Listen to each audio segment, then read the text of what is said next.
মুখ্যমন্ত্ৰী হিমন্ত বিশ্ব শৰ্মা সৰুপথাৰলৈ অহাৰ দিনাই কংগ্ৰেছত যোগদান 2 শতাধিক বিজেপি কৰ্মীৰ।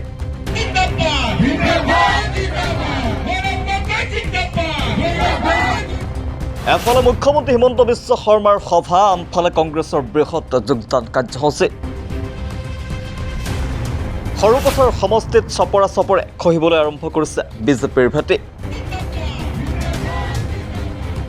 সৰুপথাৰ সমষ্টিৰ বিধায়ক বিশ্বজিৎ ফুকনৰ প্ৰতি মোহভংগ হৈ খোদ বিজেপি কৰ্মীৰ সদলে বলে কংগ্ৰেছত যোগদান কৰিলে গেলাবিলৰ 2 শতাধিক লোকে।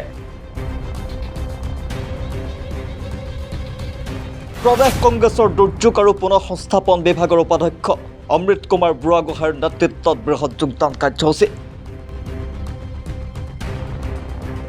চাংপুল টেঙানীতো 1/2 শতাধিক লোকে যোগদান কৰিলে কংগ্ৰেছত। ৰাইজে কৈছে এইবাৰ বিধায়ক গাদীৰ পৰা ফৰাই পেলোৱা হ'ব বিশ্বজিৎ ফুকনক। ৰাইজৰ হুংকাৰ 2024ত খেলা হবে। আমাক কথাৰ উন্নয়ন নহয়, হাতে কামে উন্নয়ন লাগে। এই উদ্দেশ্যে কংগ্ৰেছৰ শীৰ্ষ নেতা অমৃত কুমাৰ বুঢ়াগোহাঁইৰ প্ৰতি বিশ্বাস ৰাখি ওলাই আহিল জনতা।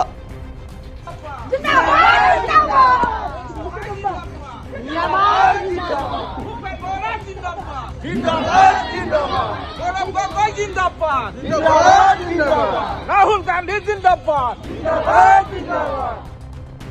কি হৈছে সৰুপথাৰ সমষ্টিৰ বিজেপিৰ ভেটিত? কিয় বিজেপিৰ প্ৰতি আকৰ্ষণ কমি আহিছে ৰাইজৰ?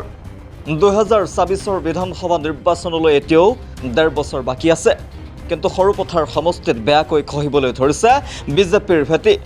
বিশেষকৈ বিধায়ক বিশ্বজিৎ ফুকনৰ কাম কাজক লৈ অসন্তুষ্ট হৈ পৰিছে ৰাইজ। তাৰেই ছবি দেখিবলৈ পোৱা গ'ল সোমবাৰে সৰুপথাৰ সমষ্টিৰ কেইবাটাও প্ৰকল্প উদ্বোধনৰ বাবে আহিছিল মুখ্যমন্ত্ৰী হিমন্ত বিশ্ব শৰ্মা। কিন্তু সেই সময়তে গেলাবিলত আছিল প্ৰদেশ কংগ্ৰেছৰ দুৰ্যোগ আৰু পুনৰ সংস্থাপন বিভাগৰ উপাধ্যক্ষ অমৃত কুমাৰ বুঢ়াগোহাঁইৰ নেতৃত্বত বৃহৎ যোগদান কাৰ্যসূচী।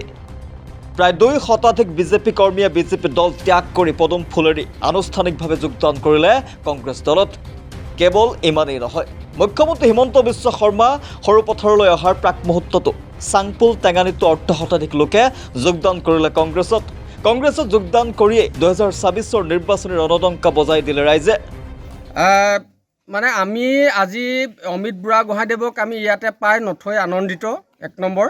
আৰু 2 নম্বৰ কথাটো হৈছে যে আমি এবাৰ সংকল্প লৈছোঁ টেঙানীবাসীয়ে যে এইবাৰ বিজেপি বিশ্বজিৎ ফুকনক এইবাৰ 2024ত উৎখাত কৰিম। আৰু আমি এটা কথা এইটো জনাইছোঁ যে অমিত সৰোবৰৰ নামত যিটো কেলেংকাৰী যে তেখেতে গাঁও অঞ্চলত কৰিব লাগে, আজি তেখেতে সেই কুঁৱাৰী খনাৰ নামত সেই অঞ্চলত সেই কামবিলাক কৰিছে।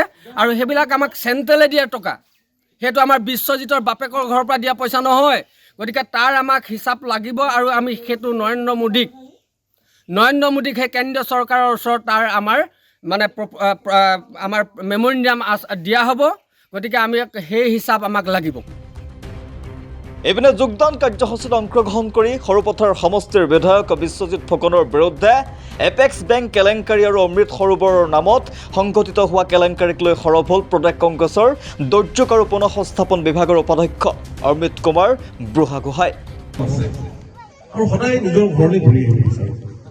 আৰু বিগত 22টা বছৰ মই ইয়াত নাছিলোঁ, যিহেতু আপোনালোকে নিশ্চয় গম পাইছে কেনেকৈ আমাৰ মূল্য বৃদ্ধি কৰি পেলাই আমাক শোষণ কৰিছে, আমাৰ পৰা পইচা লৈ গৈছে। চৰকাৰে খালি আমাৰ পৰা ঠগি ভোটবিলাক লৈ গৈছে। আৰু আমাৰ যিজন সন্মানীয় বিধায়ক বিশ্বজিৎ ফুকন ডাঙৰীয়া, আগতে আপোনালোকৰ ইয়াত আহিছেনে নাই? আপোনালোকৰ ইয়াত ভোট লৈ গ'ল হয় নহয়? ৰবি তাঁতীৰ নেতৃত্বত প্ৰায় 200 বিজেপি কৰ্মী আমাৰ ভাৰতীয় জাতীয় কংগ্ৰেছৰ নীতি আদৰ্শৰ প্ৰতি আকৰ্ষিত হৈ আমাৰ ভাৰতীয় জাতীয় কংগ্ৰেছত যোগদান কৰিছে। আজি এই যোগদান কৰা এই অঞ্চলৰ এই বাগানৰ প্ৰত্যেকজন মহিলা, প্ৰত্যেকজন জ্যেষ্ঠ ব্যক্তি, প্ৰত্যেকজন যুৱক যুৱতীক মই ভাৰতীয় জাতীয় কংগ্ৰেছলৈ আদৰি লৈছোঁ। আৰু বিশেষভাৱে ৰবি তাঁতী ডাঙৰীয়াক মই ধন্যবাদ জ্ঞাপন কৰিছোঁ। তেওঁ কাৰ্বি আংলঙৰ পৰা আহি আমাৰ এই সৰুপথাৰ অঞ্চলত আমাৰ কংগ্ৰেছ দলৰ আজি এই যোগদান কাৰ্যসূচীত যি সহায় সহযোগিতা আগবঢ়ালে আৰু আহিবলগীয়া দিনবিলাকত আমি এই অঞ্চলৰ পৰা বহুতবিলাক যোগদান কৰাবলগীয়া আছে যিহেতু আজি যি স্বেচ্ছাচাৰী বিজেপি শাসন আৰু আমাৰ যিজন স্বেচ্ছাচাৰী বিজেপিৰ বিধায়ক বিশ্বজিৎ ফুকন ডাঙৰীয়া তেওঁ আমাৰ মিছা কথা কোৱা এজন বিধায়ক তেওঁৰ যি নীতি আদৰ্শৰ কথা কৈছিলে তেওঁ কোনো এটা প্ৰতিশ্ৰুতি আমাৰ ৰাইজৰ পালন কৰিব নোৱাৰিলে ৰাইজে কোনো উন্নয়ন দেখা নাই আৰু আজি এই অঞ্চলৰ পৰা যেতিয়া তেওঁ ভোট ল'বলৈ আহিছিলে আৰু ভোট লৈ গৈ তেওঁ এবাৰো এই ৰাইজৰ ওচৰত দেখা নিদিলে এই অঞ্চলৰ বাট পথৰ অৱস্থা নাই আৰু উন্নয়নৰ নামত একো নাই শিক্ষা অনুষ্ঠান নাই মানুহবিলাকৰ অৱস্থা বেয়া যেহেতু এই অঞ্চলৰ পৰা আজি যি যোগদান কাৰ্যসূচী হ'ল এই অঞ্চলৰ যোগদান কাৰ্যসূচীৰ মঞ্চৰ পৰা মই বিশ্বজিৎ ফুকন ডাঙৰীয়াক আহ্বান জনাব বিচাৰিছোঁ আপুনি যে এপেক্স বেংকৰ যিটো কেলেংকাৰী কৰিলে 20 কোটি 30 লাখ আপোনাৰ বন্ধু ৰাজেশ বাজাজক দি পইচাটো যে হৰকাই লৈ গ'ল সেইটো হিচাপটো আমাৰ ৰাইজে আপোনাৰ পৰা বিচাৰি আছে আপুনি কেতিয়া এইটো এনকুৱাৰী দিব কাৰণ আমি খবৰ লৈছোঁ কাৰণ আপুনি এনকুৱাৰী কোনো ধৰণৰ এনেকুৱা এনকুৱাৰী দিয়া নাই আপুনি ফাইলটো এনেকৈয়ে ৰাখি থৈছে আপুনি যদি আপোনাৰ যে সৎ সাহস আছে আপোনাক আহ্বান জনাইছোঁ ইয়াৰ পৰা আপুনি এনকুৱাৰী দিয়ক এনকুৱাৰী দি পেলাই ৰাজেশ বাজাজৰ ওপৰত বিহিত ব্যৱস্থা লওক এইখিনি কথাই ক'লোঁ লগতে যিবিলাক আপুনি অমৃত সৰোবৰ পুখুৰী অমৃত সৰোবৰ নামত যিবিলাক পুখুৰী চেণ্ট্ৰেল গভৰ্ণমেণ্টৰ পৰা আমাৰ অঞ্চললৈ আহিছিলে সেই অমৃত সৰোবৰ পুখুৰীবিলাক আপুনি আমাৰ গাঁৱৰ ৰাইজৰ উপকৃতৰ কাৰণে কৰিব লাগিছিলে আপুনিতো অমৃত সৰোবৰ পুখুৰীবিলাক নদীৰ কিনাৰত পাথৰ থকা জেগাত পাথৰ খানি চিণ্ডিকেট বনাই আপুনি বহু কোটি টকা আপুনি সৰকাই লৈ গ'ল কিন্তু আমাৰ সৰুপথাৰ মানুহ একেবাৰে চিধা চাদা সজলা আৰু এনেকুৱা অজলা মানুহবিলাকক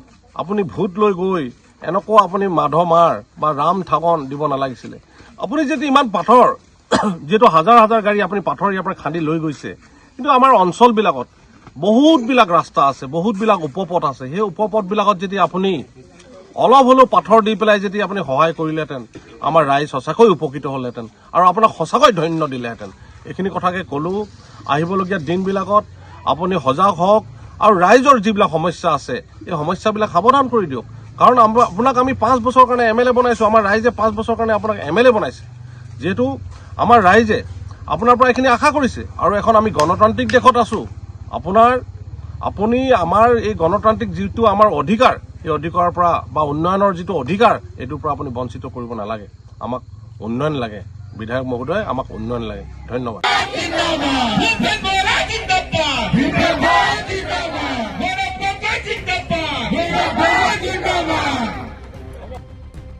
উল্লেখ্য যে সৰুপথাৰ সমষ্টিত ধাৰাবাহিকভাৱে যোগদান কাৰ্যসূচী অব্যাহত ৰাখিছে কংগ্ৰেছ দলে প্ৰদেশ কংগ্ৰেছৰ শীৰ্ষ নেতা অমৃত কুমাৰ বুঢ়াগোহাঁইৰ নেতৃত্বত সৰুপথাৰ সমষ্টিত কংগ্ৰেছৰ ভেটি মজবুত আৰু শক্তিশালী হৈ উঠিছে 2024 যাতে বিজেপিক পৰাস্ত কৰিব পাৰি তাৰ বাবে গাঁৱে গাঁৱে আৰম্ভ কৰা হৈছে সাংগঠনিক কাৰ্যসূচীও ৰাজনৈতিক মহলত চলা চৰ্চা অনুসৰি বৰ্তমান সময়ত কংগ্ৰেছ নেতা অমৃত কুমাৰ বুঢ়াগোহাঁইৰ নেতৃত্বত সৰুপথাৰ সমষ্টিত পুনৰ শক্তিশালী হৈ উঠিছে কংগ্ৰেছ দল যিয়ে নেকি এক আশাৰ বতৰা কঢ়িয়াই আনিছে সমষ্টিটোৰ কংগ্ৰেছ কাৰ্যকৰ্তাৰ মাজলৈ যাহক সৰুপথাৰ সমষ্টিত এনেদৰে এতিয়া ক্ৰমান্বয়ে গা কৰি উঠা বিজেপি বিৰোধী হৈ 2024 কেনেধৰণৰ ভূমিকা গ্ৰহণ কৰিব সেয়া লক্ষণীয় হ'ব